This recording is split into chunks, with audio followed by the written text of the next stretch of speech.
All right, welcome to the Finely Tuned Infrastructure Podcast, brought to you by Rhythmic Technologies. You're here because you want to, really get to the heart of what's moving infrastructure management forward. Absolutely. And I think it's safe to say you're probably already working in this world. So we're not going to spend time, rehashing the basics. Yeah, consider this like a fast track to the core ideas, Why things are shaking. The why behind the what. Yeah. Exactly. So today we're zeroing in on something that's really changing the game, self-healing infrastructure. Yeah. And we're pulling a lot of our insights today from a blog post that Rhythmic Technologies put out. And we really want to go deeper than just, like basic automation, right? For sure. Yeah, we want to understand the strategies that are going to make these systems resilient, make them efficient, so you can really grasp not just what this is, but how it's going to, shape the future of how we manage this stuff. So let's dive in. The blog post kind of kicks off by looking at how we monitor our infrastructure these days. What's the big shift happening in that world? I think the fundamental shift, and they make this point really well in the post, is we're moving away from just reacting to problems and being more proactive. And I really like the way they put it. It's like, moving from treating symptoms to really like diagnosing the underlying condition before things get really bad. And so they highlight a few advanced monitoring patterns that really make that possible. Okay, so like reactive is we're waiting for the smoke alarm to go off. Exactly. What are these proactive things? So the first one they talk about is anomaly detection. Okay. And what's cool here is that you can actually use machine learning to establish like a dynamic baseline of what normal looks like for your system. Yeah. So instead of just having these, static thresholds, CPU over 90% or whatever, the system actually learns and can spot things that are off, even if they're subtle deviations that might point to a bigger problem down the road. So it's not just, the CPU hit 100%. Right. It's like, well, the CPU's at 70%, but it's acting weird. Exactly. It's like noticing those little signs that a human might miss. And then they also talk about predictive analytics. Okay. So if anomaly detection is kind of looking at, what's unusual right now, predictive analytics is really using that historical data, the trends over time, how much resources are we using, when did we have incidents in the past, to actually forecast potential problems. Okay. So it's almost like, you're using weather patterns to try to predict when there might be a storm for your IT environment. So we could see like a storage capacity issue like weeks in advance. Potentially. And be like, okay, let's handle this before it takes down production. Right. That's huge. Yeah. And then, so that's what's the third piece of this? Yeah. So the third one they talk about is real-time monitoring. Okay. And this is, anomaly detection and predictive analytics are giving you insights over time, but real-time is really that constant, second-by-second view of what's happening. Okay. So you can make adjustments on the fly, often automatically. Okay. So, maybe there's a sudden traffic spike, you can reallocate resources. It's really about that immediate awareness of what's going on. Okay, so if we kind of zoom out for a second, these three things working together really change how we think about infrastructure. Yeah, I think it's a fundamental shift towards actually preventing problems from happening rather than just, scrambling to fix them when they occur. Which is always better, right? Of course, yeah. Preventing an outage is always going to be better than, having to recover from one. Yeah, totally. Yeah. So, okay, so we're getting a lot better at seeing these things coming.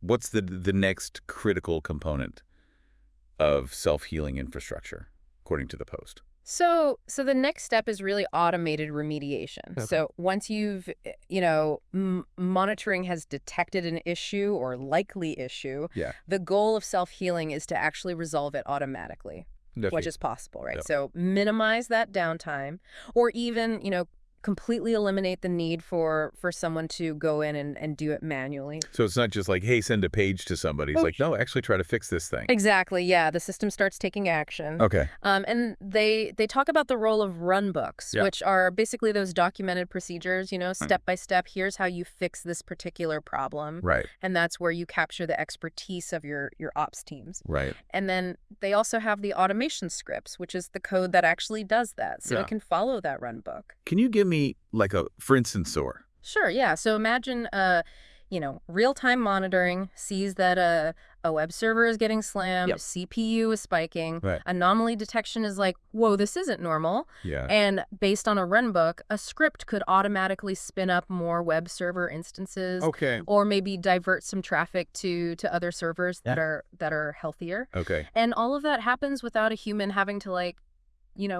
even log in Yeah. and figure out what's going on. Okay. And then they also talk about integrating this with your ITSM platform. Okay. So when something like that happens, it logs it, it documents it, it notifies the right people so that everybody's aware of what happened. But what's really important, and they stress this in the post, is these run books and these scripts, they're not, set it and forget it. Yeah, yeah. You got to keep them updated. You got to test them regularly. Right. You don't want an old script to make a bad situation worse. Exactly.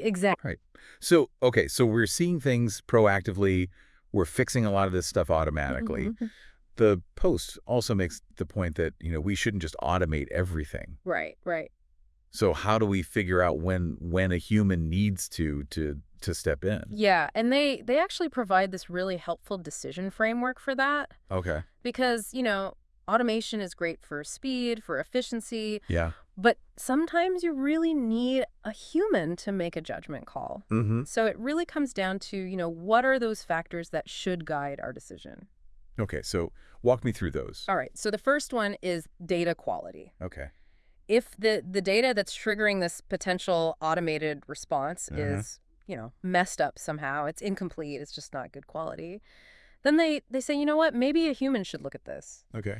You don't want to have a situation where, the automation's trying to fix something based on bad information. Right.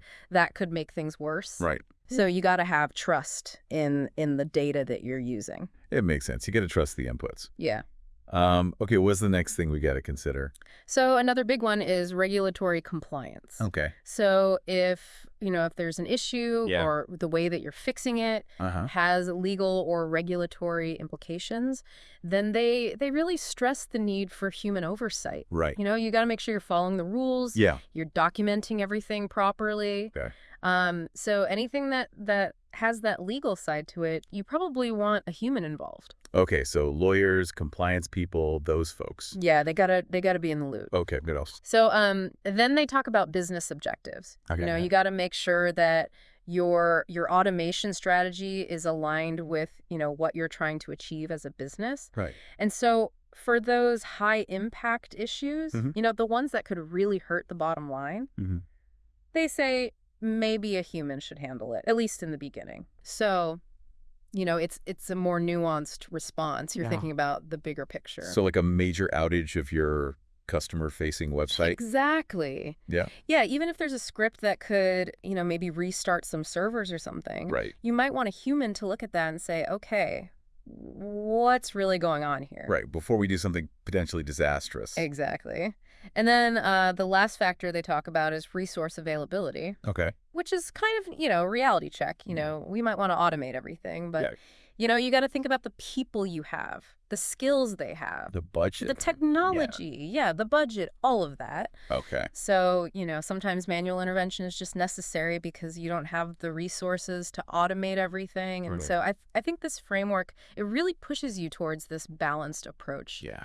Use automation where it's powerful. Yeah. But recognize that human expertise is still super valuable. So it's not all or nothing. It's, It's a blend. It's choosing your spots, right? Exactly. Choose the right tool for the job. Okay, so we've talked about how we're getting better at monitoring, how we're automating fixes, and then how we decide when a human needs to step in. What's the big, hairy, audacious goal here? Right. Where is all of this going? Yeah, so I think the post really paints this picture of autonomous infrastructure. Yeah. And this is where the systems are. Essentially managing themselves, right? Oh, wow. So they're healing from failures, they're optimizing their own performance, they might even be protecting themselves from threats without a human having to do much of anything. That sounds pretty ambitious. It is, but the pieces are starting to come together. Okay.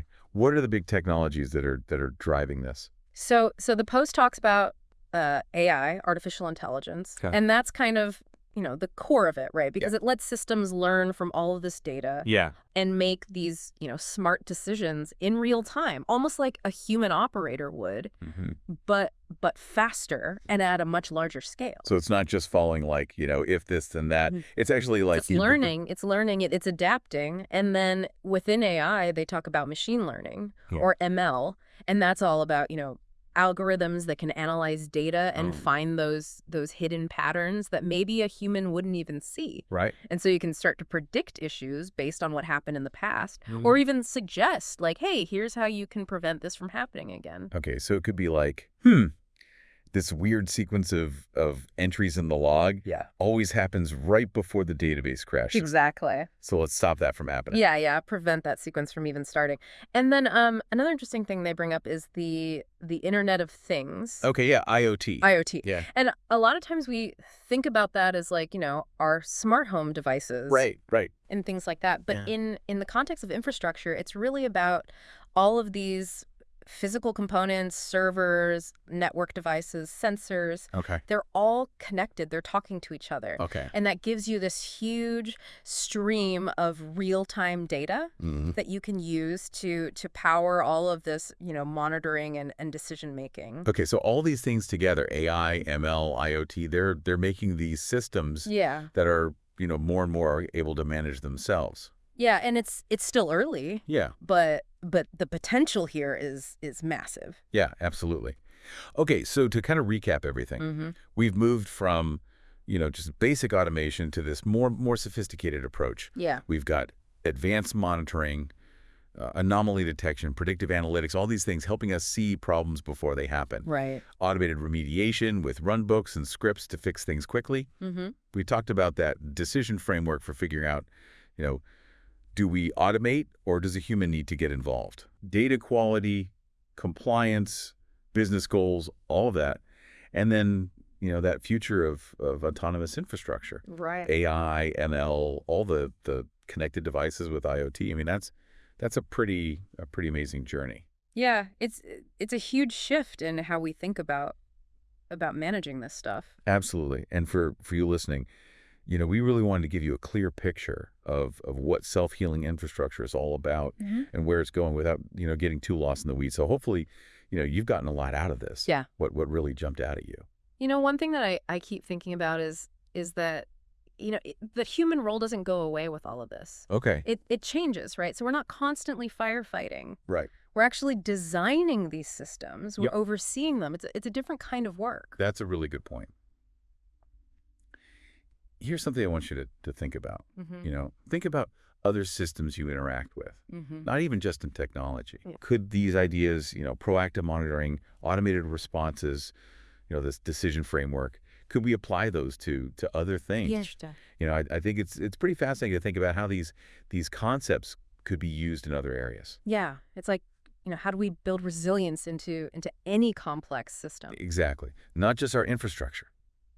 So that brings us to the end of our deep dive on self-healing infrastructure. It's been a great conversation. Yeah, I really appreciate you being here. So this has been the Finely Tuned Infrastructure Podcast, brought to you by Rhythmic Technologies.